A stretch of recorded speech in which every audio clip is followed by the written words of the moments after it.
Ibrahim Soril Konsuma, le vieux très barbu, super barbu, bonjour, qui refuse de vieillir. Bonjour Khalil, bonjour à toutes et tous, bonjour dans les taxis, bonbonna, magbana, camions, dans les grains et clubs de coups de film, dans les stations, dans les marchés, dans les gargotes. Bonjour au président colonel Doumbouya. Ah oui. Nous sommes en transition pour corriger les erreurs du passé. On l'a vu hier à Capora. Hein, oui. C'était beau quand même à voir. D'accord. Et aujourd'hui, on arrête les Guinéens. Oui, très beau. C'est le cas des Kassouri qui sont en prison, détention prolongée. Le cas de Bill Gates, c'est très important. Bill Gates. Oui, Bill Gates. Le patron de Dioma Media. Le patron de Dioma Media, ancien intendant à la présidence. Monsieur Bill Gates est en prison. On a appris que ses véhicules ont été aussi réquisitionnés. Qu'est-ce que ces voitures ont à faire avec son emprisonnement? Et on apprend que ces deux Mercedes G-Wagon ont été retirés. Un officier haut perché a pris une de ces voitures et une autre aurait été remise à la fille de quelqu'un. Avec les blogueurs, finalement, ces deux Mercedes G-Wagon, hier, auraient été rendus. Mais ces Mercedes, on apprend que ceux-là qui ont retiré l'officier de l'armée en question a changé la peinture de la voiture. La fille de quelqu'un aussi a changé. Ce quelqu'un, c'est qui ça? Vous savez, non mais assumez. Non, pas du tout, pas du tout. Khalil. Les gens ont juste envie de savoir, Lincoln. Assumez-vous. C'est ça un vieux barbu aussi. J'ai dit, ce quelqu'un, c'est qui ce quelqu'un-là? J'ai dit, Khalil, j'ai dit, allez, la voiture a été remise à la fille de quelqu'un. Ce quelqu'un, c'est qui? La meilleure fille du pays. Le meilleur quelqu'un du pays. Oh là là. Vous parlez de Doumbouya? Écoutez. De Mamadi Doumbouya. N'allez pas écraser votre main. On va l'écouter. C'est ce qu'on a appris. Allez-y. Donc, les véhicules, les voitures de Bill Gates ont été saisies et on apprend que ces véhicules ont été remis à cet officier de l'armée, mais aussi à cette fille. Mais avec les blogueurs qui ont aidé, finalement, les peintures ont été changées, mais ces voitures ont été déposées à la CRIEF. On se demande si ce sont les voitures de Bill Gates qui ont commis une infraction ou c'est Bill Gates. La question reste posée. Un autre bonjour à la ferme de Kipé, à la BAC 8. Au terrain de Kipé, la ferme, il y a une foire actuellement de ce côté. Le terrain est situé, en tout cas, en pleine habitation. Du terrain IPS. Le terrain IPS. Métal Guinée. Et depuis une semaine, les citoyens de ce côté ne dorment pas à cause de la foire. Il y a la nuisance sonore. La musique commence de 14h jusqu'à 2h du matin. Les gens ne sont pas habitués à cela. Ils ne dorment pas. Un des citoyens de cette cité va porter plainte aujourd'hui à la BAC 8. Mais je me demande, qu'est-ce que la BAC 8 peut-être situé près du terrain a fait pour pouvoir... Oui, mais c'est un terrain de football. Oui, mais de la BAC, mais attendez. En plus, c'est un terrain, Emmanuel. Non, mais un terrain, c'est pas la brigade anticriminalité pour régler les problèmes de nuisance solo. Bien. Quand même. De toute façon, c'est une autorité qui est là. Le citoyen a décidé de saisir. C'est un terrain de football. C'est pas une salle de spectacle. Bien. Les gens de ce côté ont besoin de dormir. Mais depuis une semaine, ils ne dorment pas. C'est la musique, le grand show de 14h jusqu'à 2h du matin. La commune est interpellée, les autorités sont interpellées. La nuisance sonore, vous savez que c'est quand même une interdiction faite par le loi. C'est une infraction. Bien. Et l'autre bonjour rapidement. C'est la cité Kamayenne. Oui. On a tous déploré la manière par laquelle les gens ont été délogés. C'est Koubembea et consorts. Mais on apprend qu'une liste désormais est allée à la présidence pour certainement donner de l'argent à certains peut-être qui logeaient de ce côté. Et aujourd'hui, d'autres familles sont laissées pour compte. Monsieur le colonel, votre geste est appréciable. Mais si vous faites la différence entre les citoyens guinéens, c'est grave. Ceux qui sont là-bas sont tous des fonctionnaires. Si vous donnez de l'argent à Paul ou Pierre ou des maisons à certains pour être peut-être logés, il faut penser à ceux-là aussi dont les parents ont travaillé pour ce pays, mais qui n'ont pas volé et qui n'ont pas construit. Alors, faites de sorte que tout le monde puisse trouver un logement et donner de l'argent à tout le monde. La liste qui est allée, ce sont les gloires de la musique guinéenne, on le sait très bien. Mais les autres aussi ont été des fonctionnaires dans ce pays. S'ils apprennent cela, ça augmente la frustration. Traiter les Guinéens, en tout cas, au même pied d'égalité, c'est très important. Ibrahim Mansour, il est inconsommable, le vieux très barbu, toujours remonté dans cette émission. Abouaka Kondé, bonjour. Le patron de l'information, le directeur de l'information de Sabari FM Guinée, bienvenue. Bonjour Khalil, bonjour à la Guinée, bonjour à Sorli, bonjour à Sangaria. bonjour à Corentin, bonjour à Solenta, bonjour à Demokoulouma et bonjour à Kouroussa, bonjour à Fadama, bonjour également à la communauté Alpulaar et bonjour également bien sûr à toute la communauté guinéenne du côté du Sénégal, de la Côte d'Ivoire et des États-Unis. Bonjour spécial au colonel Mamadi Doumbouya qui est en train de poser des actes qui rassurent socialement, peut-être par endroit. Avant-hier, nous l'avons vu du côté de Kaporo où il était en train d'inaugurer voilà, une débarcadère. Mais sauf que il y a certains qui critiquent par endroit les travaux qui ont été réalisés parce que ça a tout l'air que ce n'est pas du goût du président. Oui. Est-ce qu'il y a eu détournement ou pas? C'est des questions qui sont posées même par certains bénéficiaires.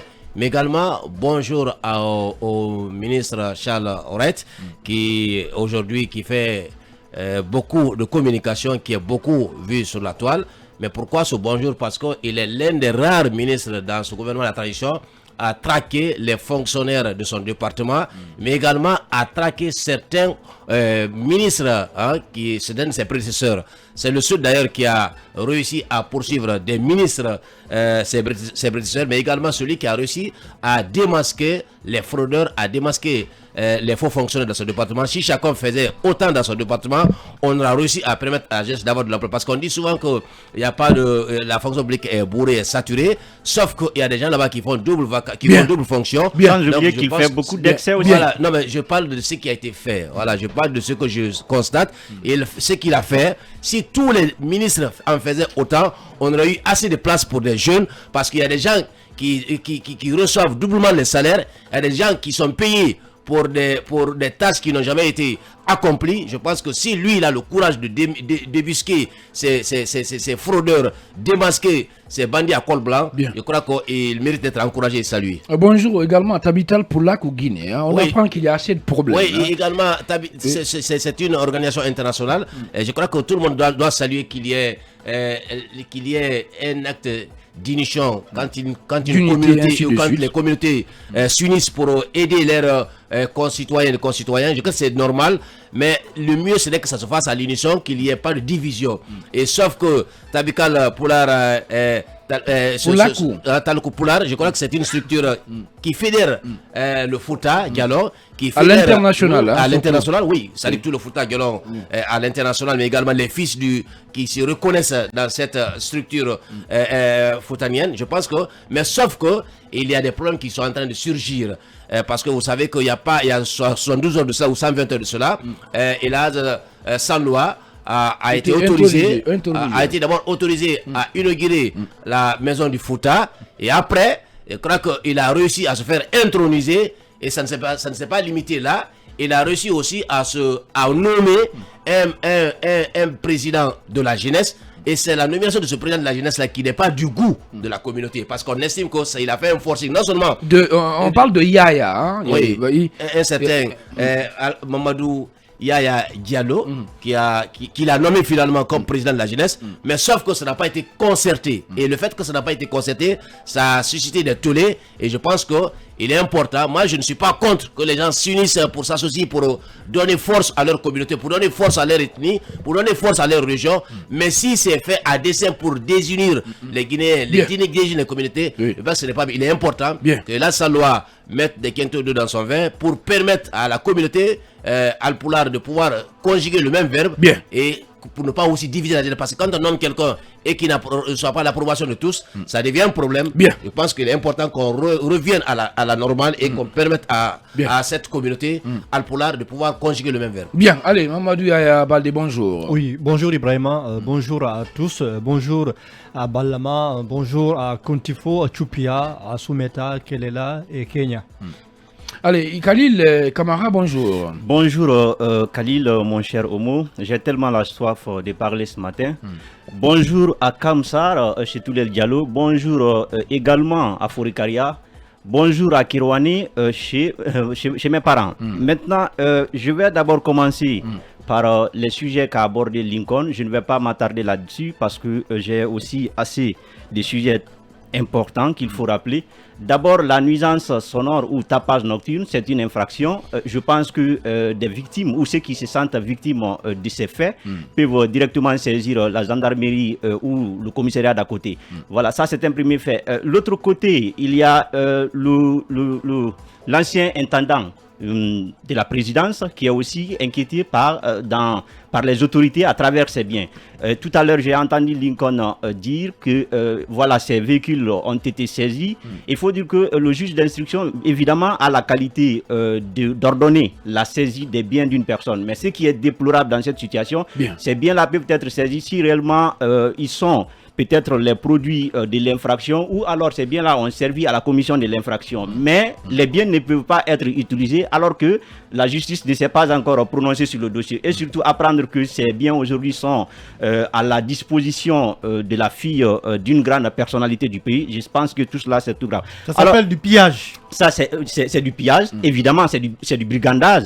C'est vraiment pas du droit. Attention, moi. Hein. Non, c'est du pillage. Non, c'est pas normal. C'est pas légal. légal. D'abord. D'accord, allez-y, Khalil. Mon cher Homo, on va manger ce matin cru. Mon cher Homo, aimer de Dieu. Ibrahim Khalil, ça veut dire aimer de Dieu. Oh là là. Oui, c'est cela. Mon cher Homo, oui. Laisse-moi dire bonjour aux fonctionnaires guinéens. Vous savez, la dernière fois, j'ai rappelé l'illégalité du communiqué du ministère du Travail et de la fonction publique parce qu'un communiqué a été pris pour informer les travailleuses et travailleurs de Guinée d'un jour férié qui ne tenait pas. Alors, ce qui se passe aujourd'hui est encore plus grave. Vous savez aujourd'hui que l'administration est à l'arrêt. Il n'y a pratiquement pas de travail, alors que, conformément à l'article 22 de la loi 027, le fonctionnaire a droit à 1 mois de congé après 1 an de service accompli. Mais il n'y a pas de vacances. Nous ne sommes pas en Europe. Et vous savez aujourd'hui que le colonel, il a nommé beaucoup de diaspos. Donc tous les diaspos qui sont nommés, qui sont directeurs nationaux, qui sont directeurs des EPA, ils ont tous abandonné le service et ils sont partis ailleurs. Et sans oublier que les fonctionnaires...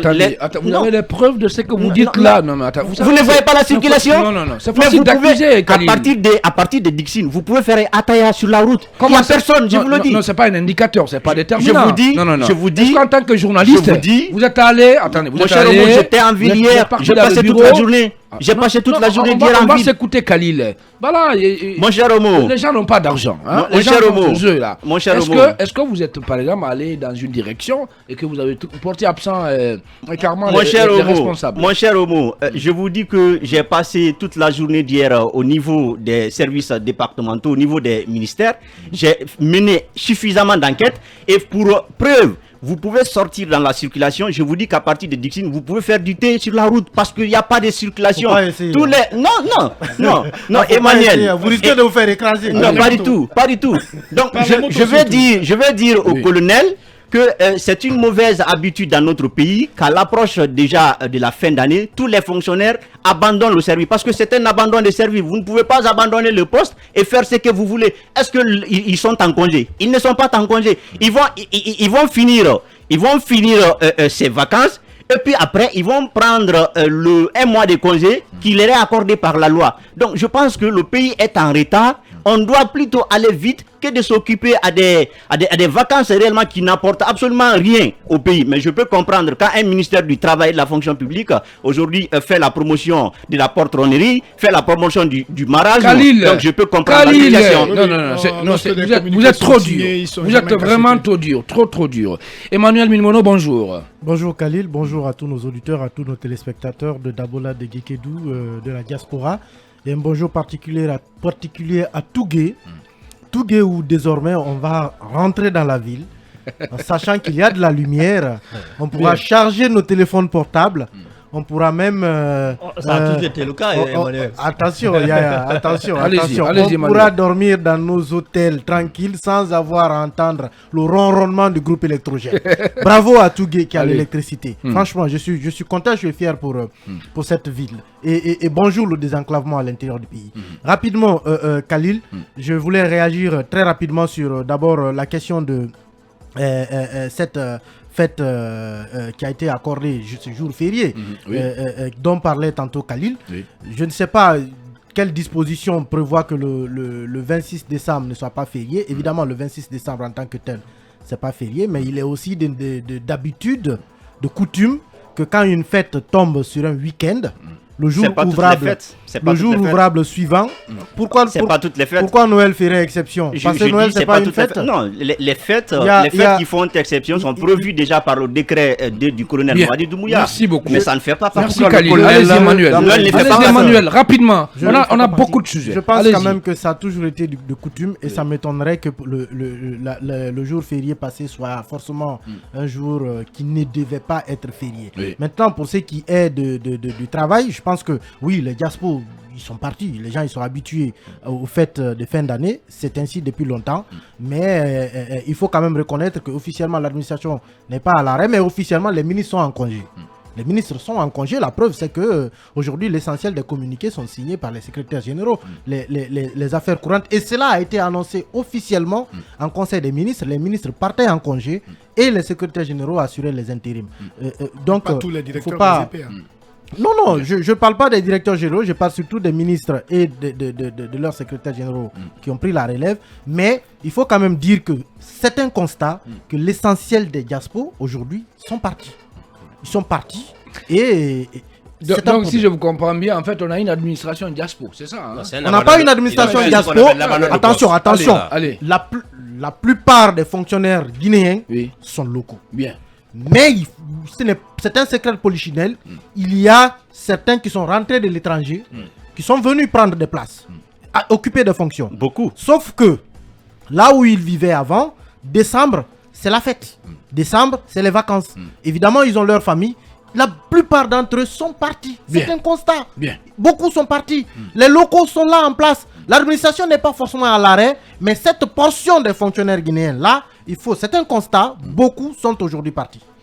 L'homme aux petits yeux, Mustapha Viki, bonjour.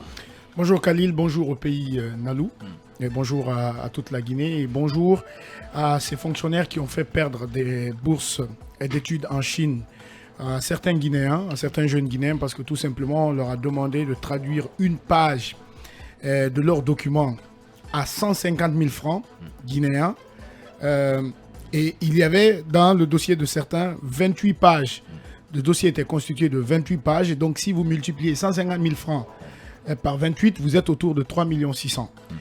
Et beaucoup de jeunes Guinéens ont perdu cette bourse parce que c'était une bourse de la Chine de 18 places. Mais aujourd'hui, les jeunes n'ont pas pu postuler parce que tout simplement, dans le communiqué du Service national des bourses extérieures, il était dit qu'il fallait faire traduire les documents au secrétariat central du ministère des Affaires étrangères et pour certifier justement la traduction. Mais malheureusement, les jeunes, à leur grande surprise, sont arrivés. On leur a dit pour traduire une page Word à traduire, donc un relevé de notes par exemple, il faut payer 150 000 francs. Et 150 000 francs, on connaît comment nos étudiants vivent en Guinée, on sait comment nos diplômés sans emploi vivent sur le terrain.